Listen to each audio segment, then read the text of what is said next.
c'est bon jërë ngeen jëf mbokk yi nga xam ne yéen ñuy bàyyi xel fii ci seen site internet yu fasantikoo yi nga xamante ne ñoo ne ci réew mi tey ñu nekk fii ci Grand Dakar ci centre socio-culturel bi am ñi nga xam ne ñoom lañ fi taxawal ñu am loo xam ne ñu ngi koy organiser ci fan yi ñu génn ak ba ci tey defe naa ni am na loo xam ne war nañ koo leeral askan wi dama leen di bàyyi ñu nuyu ñu doog a dugg ci waxtaan bi soxna si nuyu naa la. maa ngi lay fay nuyoo bu baax a baax di leen gërëm ci seen teewaay bi ngeen teew tey ci jour clôture festival bi di leen jaajëfee bu baax tamit di gërëm tamit sama naataango yi taxaw ak man maa ngi leen di gërëm tamit ñëpp ñi nga xamante ne ñëw nañu participer ci festival bi 2e édition festival Ndiafane bi ak ñëpp ñi nga xamante ne ñu ngi jàpp ci côté organisation bi ak ci yeneen côté yi tamit maa ngi leen di gërëm yéen ñëpp.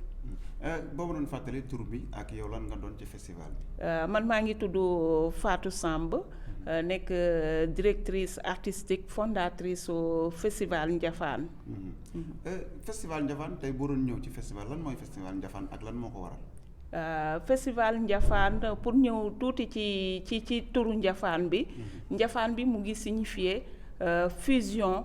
Le mélange parce que booy xool festival bi dafa nekk festival international de danse et d'échange interculturel tur boobu tamit toujours mu ngi wuyoo ci toujours mélange boole nit ñi lu tax li waral festival bi mooy gën a mën a pour gën a mën a créer lien entre les acteurs culturels des différents pays ñu gën a am connexion bi tamit gën a mën a def échange ak partage ci li nga xamante ne ñu ngi koy def muy ci côté danse bi ak ci chorégraphie ñu gën a am lien de solidarité pour di partager suñuy expérience ak leneen ak leneen. ci wàllum danse boobu bale lay doon wala mbalax wala ban genre danse. ne ci wàllum danse bi am na danse traditionnelle am na danse contemporaine am na contemporaine mélangé avec le hip hop tamit d'ailleurs am na groupe boo xamante ne tey war nañuy jouer ñoom ñu ngi yëngu ci danse contemporaine mais tamit am nañ technique hip hop ñu ngi ci urbaine bi tamit ak troupe boo xamante ne troupe bi dañuy def danse traditionnelle mais en même temps tamit ñoom tamit dañuy def danse contemporaine. li wax nga ko léegi ci tàmbali gi dafa doon festival international yan réew lañ mën a jàpp yoo xam ne jóge nañ ci sous-continent bi fekk si leen. ne réew yi nga xamante ne jóge nañ ci sous-continent bi fekk si ñu Burkina Faso ñëw na parce que ki nga xamante ne dafa jóge ba Burkina ñëw mu ngi joué ci jour ouverture bi le 5 ci centre culturel régional bu Blaise Senghor.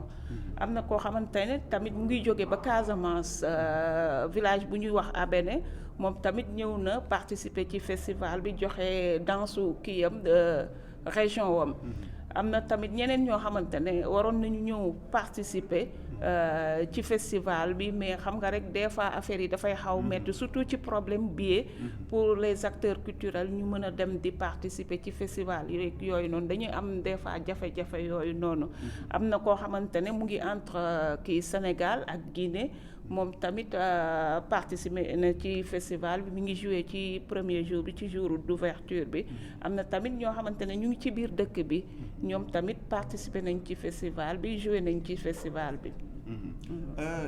ci biir loolu wax nga ko léegi bi mooy seen 2e année ngeen koy def ndax am ngeen accompagnant état bi ministre de la culture ak yu demee noonu. waaw ministère de la culture jàpp na ci.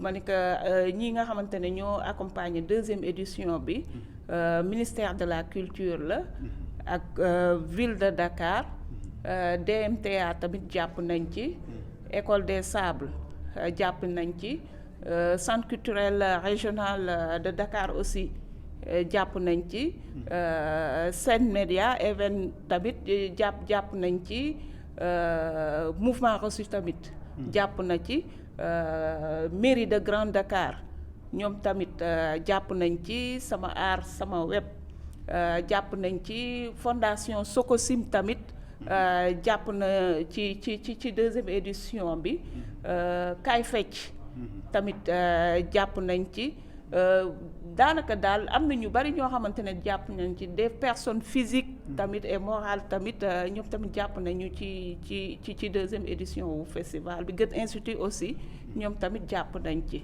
parce que d'ailleurs Goethe Institut moom moo financé bu Ouagadougou moom moo financé billet artiste bi nga xamante ne dafa jógee Burkina Faso Ouagadougou ñëw ci festival bi. tey comme ni nga ko waxee yow yaay directrice artistique bu ngeen amoon mbëbët wala lu leen mën a jàppale yokk leen ko doole lan lay doon. surtout ci côté financement bi doon na lu ñuy soxla bu baax tamit lieux yi nga xamante ne war nañ fa mën a kii produire tamit pour def festival bi loolu tamit soxal nañu ci côté matériel technique tamit régie son et lumière tamit loolu tamit soxal nañu. tamit ci côté transport international lu artistes yi tamit pour ñu mën a ñëw participer ci festival bi tamit loolu tamit soxal nañu. sama dernière question bala ma laa bàyyi jëlee yeneen naataango yi ndax artistes yi nga xamante ne ñu ngi ci Sénégal fii ñu leen di tudd. est-ce que approché ngeen leen wala ñoom wala tamit est-ce que am na ci koo xam ne yéen ñu fekk si ne leen ci li ngeen di def. ne am na ci ñoo xamante ne approché nañ leen. mais am na tamit ñoo xamante ne fekk suñu ci li ñuy def te c'est important que ñu fekk si ñu jàppale parce que culture bi pour ñun ñëpp la bu avancé ñun ñëpp la avancé bu taxawee tamit ñun ñëpp la taxawal donc c'est important que ñuy bàyyi xel ci culture bi damay ñaax tamit le gouvernement du Sénégal tamit ñu jàppale bu baax culture bi jàppale les acteurs culturels bu baax pour ñu mën a kii am des facilités pour mën di def suñuy projet parce que lii ñuy def defaluñ ko suñu bopp rek dañ ko defal pour ñun ñëpp pour suñu askan pour suñu gouvernement pour ñun ñëpp comme li may wax à chaque fois rek un pays ne peut pas avancer sans sa culture il faut que ñu dooleel culture bi parce que culture mooy njëkk te mooy mujj te culture boo ko amee am nga lépp moo tax foog ñu ñuy dooleel tamit ñun ñuy gën a mën di am courage di gën a mën a def suñuy projet di gën a mën a teg ay réalisation yoo xamante ne dinañu jëmee ca kanam d'ailleurs ñoom ñoo war a njëkk a ñëw dugal seen loxo balaa keneen ku nekk ci yeneen dëkk yi ñi nekk ci yeneen dëkk di ñëw dugal seen loxo ñi nga xamante ne fa la ñu bokk fa la ñu dëkk ñoom ñoo war a njëkk a ñëw dugal seen loxo balaa ñeneen ñi di ñëw di dugal. jërëjëf madame. maa ngi lay jaajëfee bu baax macha allah. ok ba tey ci festival Ndiaffane taxaw nañ kenn koo xamante ni moom ci invité yi la bokk te mën nañ ni mooy invité d'honneur bi madame bonsoir. Bonsoir. C'est comment le nom? C'est Aïcha Kaboré du Burkina Faso. Aïcha Kaboré depuis Burkina Faso, tu peux nous dire deux mots sur ce festival Ndiaffane? Moi, c'est ma première fois de participer au festival. Et grâce à ma sœur, mon amie, et puis voilà, elle m'a fait appel et j'ai fait présence. C'est la première fois au Sénégal? Non, pas la première fois, mais c'est la première fois au festival. On dirait que tu connais bien le tchèque. Ça, c'est sûr. Ça, c'est sûr. Comment tu trouves le festival?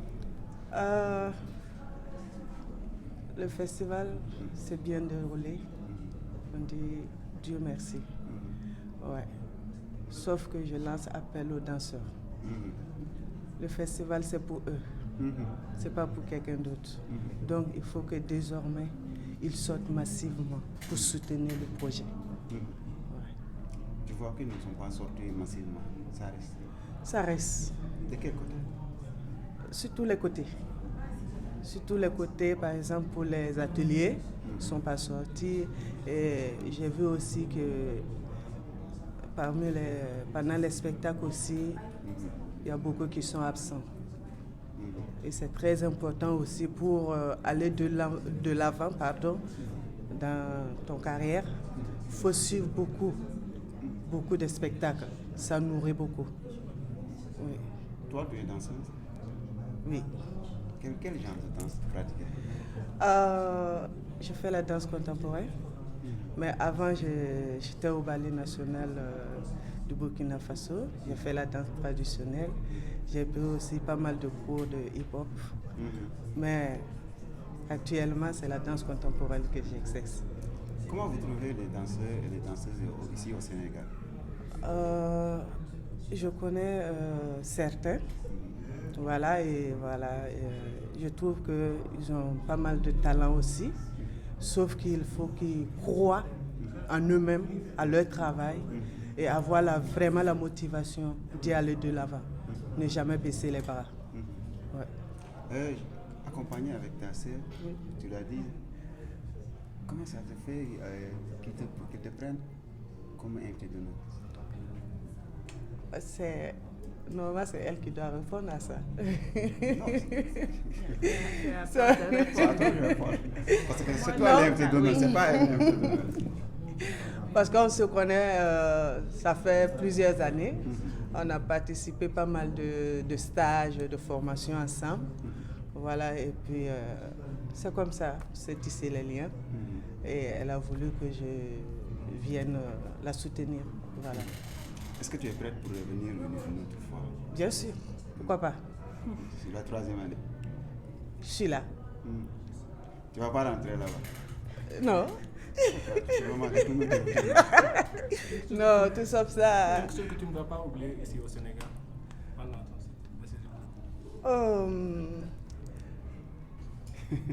bon, hein? Dieu merci qu'ils n'ont pas réussi. Dieu merci qu'ils n'ont pas réussi à arracher mon sac. Ah ouais. Non, c'est quelque chose que tu as vécu ici avec les gens dans le festival, quelque chose qui t'a marqué? J'ai remarqué que vraiment les gens ils sont ouverts, sont accueillants. Voilà, et ça me touche vraiment.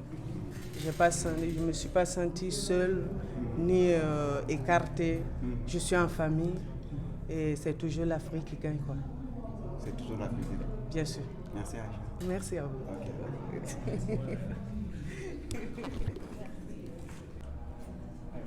Sama ji bëgg naa. Oui, ñu ngi delloo bëgg wér. Tur bi naka la? Tur bi Fili Ndiaye depuis Saint-Louis. Fili depuis Saint-Louis. Ouais. Fili loo indaale si ak bu fi indaale sedd nag ab sedd moom bu ko fi indaale. Àndaale naa si tuuti nag ndara gën a sedd vraiment ouais. moo tax xam naa moo tax ma indaale sedd. Ah mais ça va, on gère, on s'adapte quoi. De toute façon, je suis venu avec sama collègue bi Ndeye Fatou, danseur. Donc depuis Saint-Louis ñëw fii pour une formation à l'École nationale des arts. Et là Tata Fatou a eu l'idée aussi de nous inviter à son festival pour ñu def suñu présentation aujourd'hui quoi. Tey nga comme ni nga ko waxee ngeen jóge ba Saint-Louis pour des formations de danse. Festival bu mel ni am ñu invité leen ci lan lay def ci yéen? Vraiment c'est quelque chose de spécial et c'est important pour nous. Déjà dañ koy remercier le fait que mu am idée xalaat ci ñun. En profiter remercier Tata Fatou Cissé aussi qui a eu l'idée de suggérer. Bon, elle a eu confiance tamit ba tax mu woo ñu en tant que des élèves, on n'est pas des pros, on est des élèves yi jàng, mais on peut présenter quelque chose ci li ñuy liggéey. Donc ñu présenter que suñu œuvre mu am confiance ñun ba woo ñu, donc sas bu rëy la pour ñun. Mais n'empêche dañuy def lu ñu mën rek ak duñ jot a jàng suñu kéemtalaay kattan pour jéem ko satisfaire inchallah. Tey question bi may laaj mooy jeune en tant que jeune ne ci milieu art danse ñu gis seen morom ñu ci ëpp dañuy nekk ci musique bi fecc bi ñu ko yéen ngeen nekk ci danse traditionnelle tey lan ngay wax sa morom yi nga xam ne ñu ngi ci beneen wàll bi. Bon, lu ma leen di wax c'est juste un message bi nga xamante ni ça nous concerne tous. Je vois pas de grande différence entre la musique, la danse, tout ça c'est de l'art en fait. Parce que boo xoolee à la base c'est de l'expression, c'est des expositions. C'est de l'art en réalité, c'est comme la poésie. Chacun crée de son côté, mais les concepts restent les mêmes. Déjà, on est des danseurs, on a notre corps pour s'exprimer, on fait de l'expression corporelle. Donc en tant que danseur, là je fais de la musique quand je parle parce que c'est un rythme. Am na nu ma doon waxee tey fi tey ki koy dégg du ko comprendre. Donc il faut un rythme pour se faire comprendre.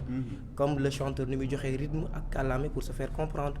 Le poète même chose. Donc tous am nañ benn point commun, beaucoup de points communs sax ñu liés. Donc on est tous dans la même chose, c'est juste que dañu am ay choix si li ñuy exposer suñu ay sentiments. Maintenant jeunes danseurs, jeunes chanteurs, tout ça on est des jeunes sénégalais. Et ku nekk ci pàcc ba nga nekk yaakaar naa war nga ci mën def sa kéemtalaay kàttan en commençant par des formations. Nga xam li ngay def qualifié mën ko ba nga xamante ni di nga mën a jëmmal ba ñu jox la ci respect. Déjà c'est un appel que je lance à mes frères jeunes. Que il est plus intéressant de se de faire des formations, de se ressourcer aussi, de commencer aussi du côté culturel, du côté traditionnel aussi. Comme ni ko Léopold Sédar Senghor daan wax, chercher l'enracinement d'abord et après chercher l'ouverture pour gën a assimiler. Donc c'est une chose importante et loolu maa ngi jàpp ñu ko mën def ci formation yi aussi suivre sunu mag yi ñuy jiitu ci danse bi ñu wan ñu tànk yi leer ba ñu mën see commencer mën a évoluer jëm kanam. tey yow bu ma la laaj ban xeetu danse ngay def. Ouais, je peux dire qu'actuellement danse contemporaine lay def, mais à la base j'ai commencé avec la danse hip-hop, ce qui veut dire que man j'ai fait l'ouverture après ma retourner à la base pour ressourcer wu. La danse contemporaine dafa yaatu, mais en réalité je fais plus de recherche actuellement sur la danse traditionnelle. Parce que moom laa waroon njëkk en réalité, mais il n'est jamais trop tard pour nga ressourcer wu waat par rapport ak say racines. Mais actuellement danse contemporaine, tout ce qui est création, donc j'ai déjà d'autres domaines yu ma touché. Mais là il me faut la danse traditionnelle yu ma commencé def formation quoi. kon xanaa soose bi da lay aal nga abal ko. boo ko kay du ma bañ d'ailleurs sax c'est quelque chose de très intéressant parce que c'est rencontre yi ngay amee loolu. pour nga mën def ay différentes formations et échanges aussi. parce que c'est très important mais faaw nga lekk ñànkatang bu baax. oh non yamul sax yamul ñànkatang bi ak tiir bi te foog mu bëri tiir quoi. ak bëgëj bi parce que yaram yi sax yamul quoi. mais ça va quand même ça va donc initiative bu rafet la. bu noble la. parce que échange bi gars yi di wax moo ci am te moo ci ëpp importance. boo ñëwee fii di nga gis soose bi di nga gis ku jóge ba Burkina ku jóge feneen ak feneen ku jóge Saint-Louis ku nekk am lu mu apporté. ñu boole ko di nga joxe mais di nga jàng. te surtout je pense li ngay jàng sax moo ëpp. donc c'est très important. sama dernier laaj mooy laaj bu mujj mooy lan ngay wax ki nga xam ne moo xalaat lii ba taxawal ko tey. oui chapeau lañ koy wax parce que déjà c'est pas ça a manqué au Sénégal vraiment manqué na trop initiative yu mel nii parce que déjà nous en tant que jeunes. bu nekkee artiste nga bëgg évoluer dans le milieu même bu fekkee tu t'es professionnalisé nga def ay formation donc doo am opportunité boo mën a exposer sa art. donc ça c'est une opportunité daf la ko jox. déjà y a pas mal de gens qui organisent mais c'est des gens qui organisent mais après en retour est-ce que ça arrange les danseurs. est-ce que ça arrange les artistes. souvent su fekkee suñu mbokk artiste moo ko organisé. si lay ëpp considération si lay conditions yi di gën a normal d'habitude. moo dox déjà dañuy xam ni yomb parce que am na ñu koy teg. mais conditions yi lay teg ak ñun danseurs bu ñu organisé wala artistes yi conditions yi lay teg du yem. donc dañuy saluer initiative bi déjà c'est quelque chose d'extraordinaire li mu regroupé fii déjà yombul. mais avec des conditions yi nga xamante ni fekk nañ ko fi te apprécier nañ ko vraiment donc danañ ko chapeau quoi. jaajëf jaajëf. ak sax.